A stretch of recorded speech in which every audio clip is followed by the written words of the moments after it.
Or was that hype Look, maybe?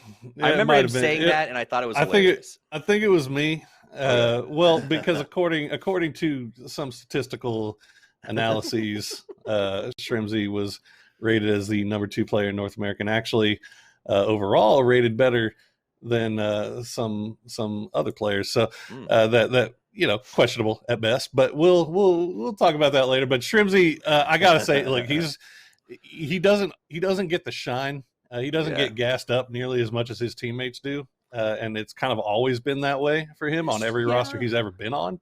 And I feel like he deserves his respect. It is Shrimsy season. Yeah, he may not have a shine, but he has a healthy patina at this point, right? Like he's been through the battles, he's been through the pedigree, he's been through multiple lands, he's earned his way through NPL.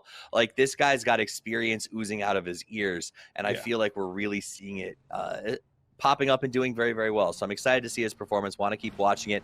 Let's check in on them. And actually the man himself, as we go to Sonics inside of Picado, grabbing themselves their loot and getting rolling as Mybel jump on the bike and get ready for rotation time.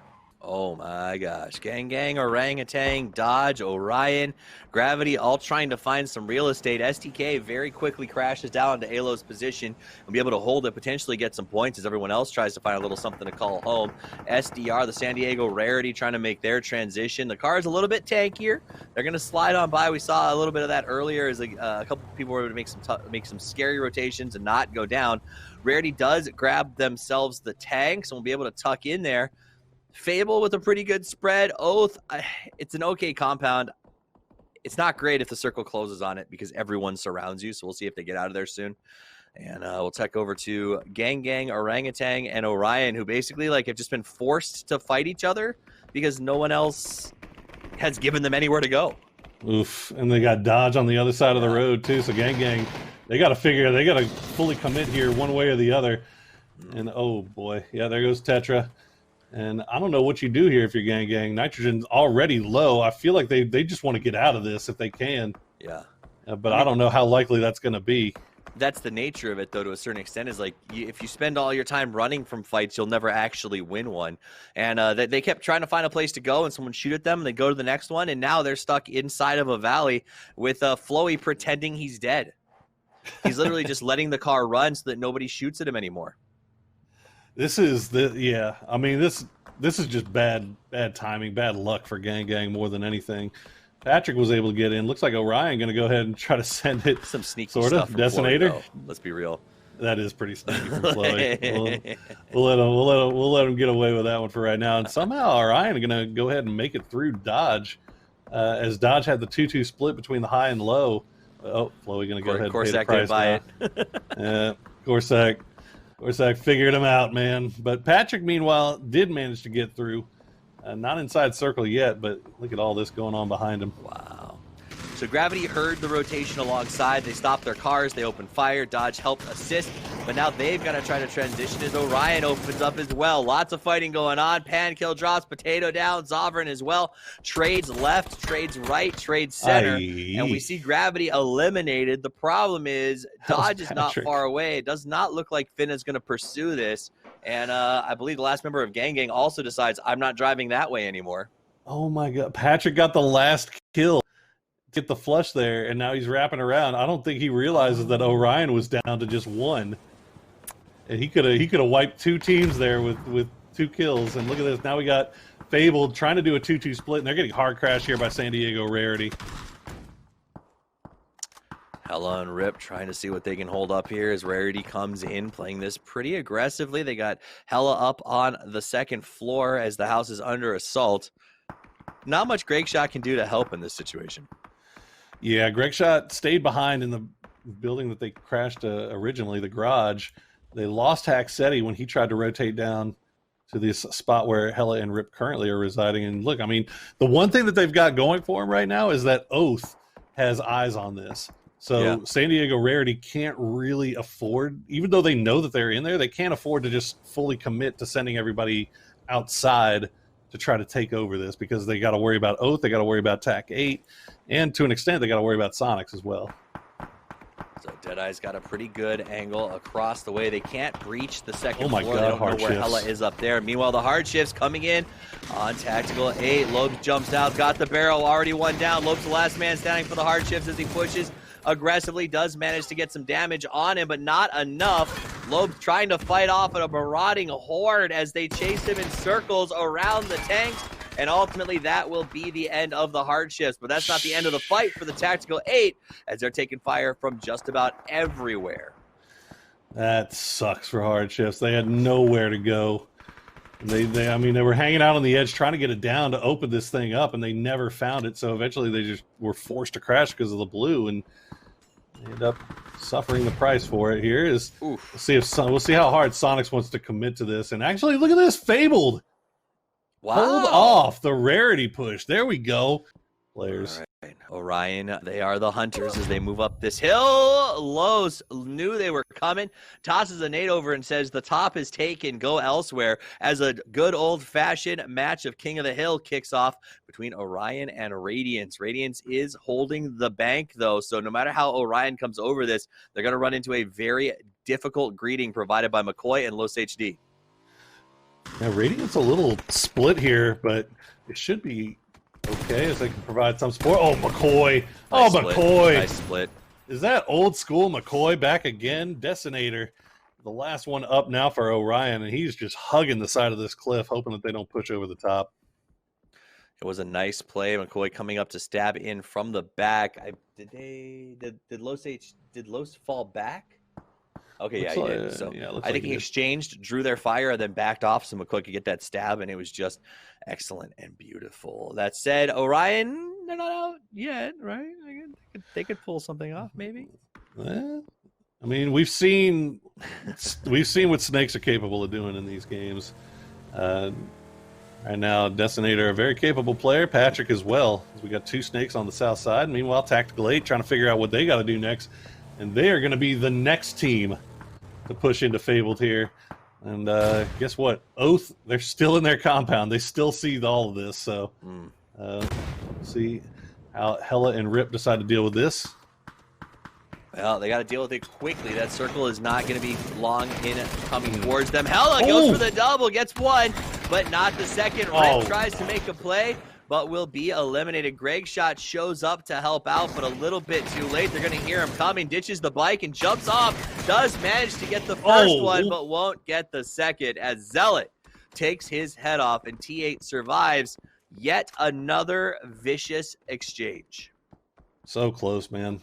So close. I mean, it sucks that Fabled were still in that compound. You figure once that circle popped over to the west, or east rather, they would have tried to figure something out. But like I said, they were under the eyes of Oath the entire time, so there was never really gonna be a good time to move. So they had to try to figure something out other than that, and they end up going down to the crash for T8. That felt a little bit like one of those points where making no decision is still making a decision. Yeah, a little paralysis through analysis. Exactly. And eventually time caught up to them. The crash was there. McCoy's going to mount up and go right to Yoho. Yoho is stuck inside the shack, smoking it out. The molly hits high, will drop fire on the low. McCoy wants to play. Punich pushes out, but gets popped down. Shinboy on the look, goes for one, but the trade is there. Gaxi is unleashed, saves McCoy, and the smoke shack will become the home of Radiance. Problem is they're under fire here from Elusive. They also have Sonics on the edge that could decide to come up over the top of this. Meanwhile, it's just Gaxi and McCoy. Waldo and Los left on the edge of the circle dealing with Sonics and Elusive.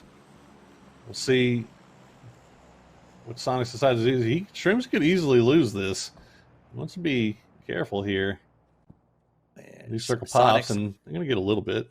I'm going to give Sonic some love, though. They're putting in some work. They've got 2 kills. They're down a man. You can see Hwin not in the game at the moment.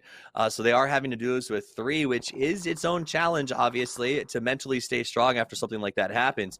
But they're fighting very, very well. Moving towards the top of the hill. Los waiting for him. Got a little bit of backup from Waldini, but Waldini looks like he is looking in the opposite direction. Los does hear him.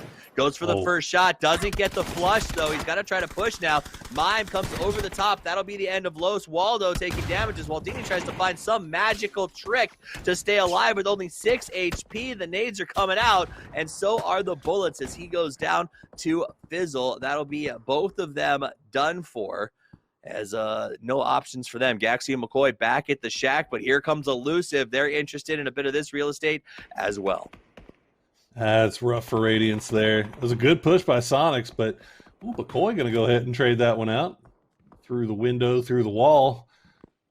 And Shrimsy actually going to get stolen by Jay all day. Sonics have to figure out. And look at that. Off in the background, you can see Elusive trying to make a crash onto somebody. Not sure where they're going. Well, back to the lobby, apparently.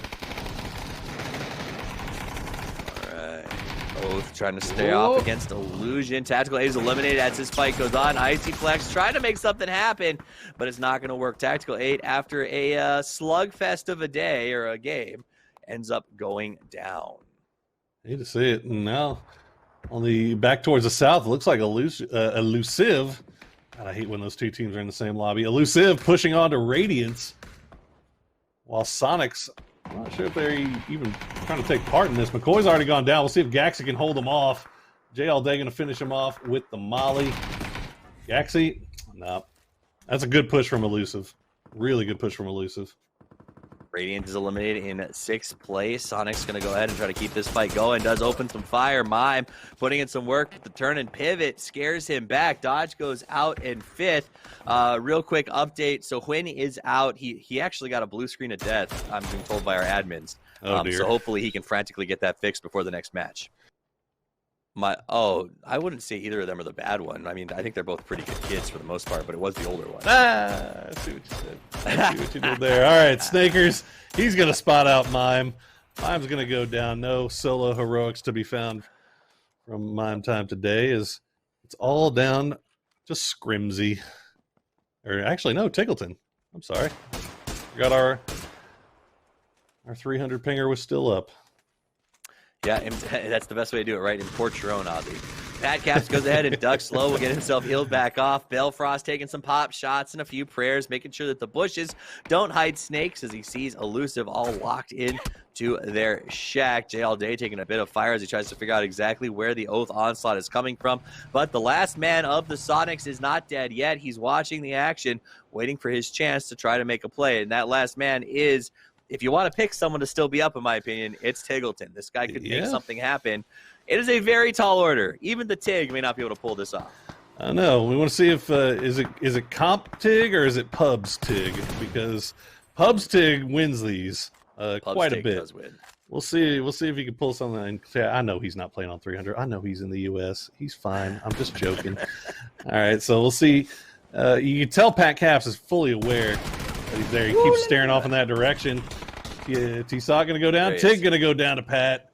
And Oath is just clamping the vice down. I believe it's just down to Jay all day. This is 16K club material, man. They've already got the knocks. They can definitely hit 16 kills. It's 18 on this game. Him. There it is, 15. This should be the finish. Domination coming out as Relo gets 5 kills. They enter the 16K club officially. They'll make it a little bit more if they can finish off this fight against Jay all day. That'll he gets him with the vehicle explosion. In the hopper. That's a nice double. 18 kills. Oath. It's magic, Poro, as they come out with one heck of a game, an 18-kill win, joining the 16K club. Beautiful. Money and power, respect my mind, no die from last shot. I pray my dick get big as the Eiffel Tower, so I can fuck the world for 72 hours. Goddamn, I feel amazing. Damn, I'm in the matrix. My mind is living on cloud 9, and this 9 is never on vacation.